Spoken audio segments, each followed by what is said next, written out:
Halina't tuklasin ang alindog ng Poppins Farm sa pamamagitan ng pagsakay sa Poppins Vacation. Hindi lang bakasyon ang inaanap namin, kundi unforgettable experience ang iyong mararanasan, lalo na sa paglalakbay sa kalikasan, kapayapaan at kasiyahan ang hatid namin.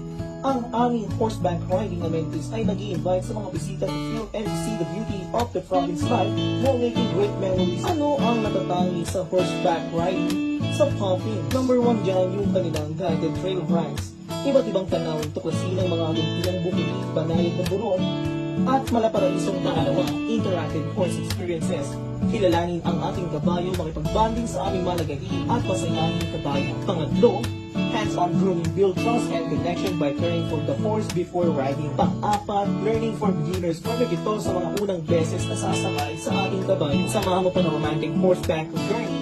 Ride para sa magkasintahan, mag-enjoy sa isang tahimik ng pagsakay patungo sa isang pribadong picnic setup to enjoy your moments with your loved ones. Bakit dapat pumili ng horseback riding sa Poppins? Number 1 dyan, yung tunay na karanasan sa bukid. Bukod sa pagsakay, maaari ring sumubok ng gawain bukid tulad ng pagpapakain ng kabayo. Sa unang prioridad, tinitiyak ng aming biyasang guide ang ligtas at masayang karanasan para sa lahat ng edad at antas. So what are you waiting for? I-book ninyo na ang horseback experience ngayon at sumakay kasama kami dito sa Poppins Vacation and let our horse to take you to unforgettable journey throughout the nature.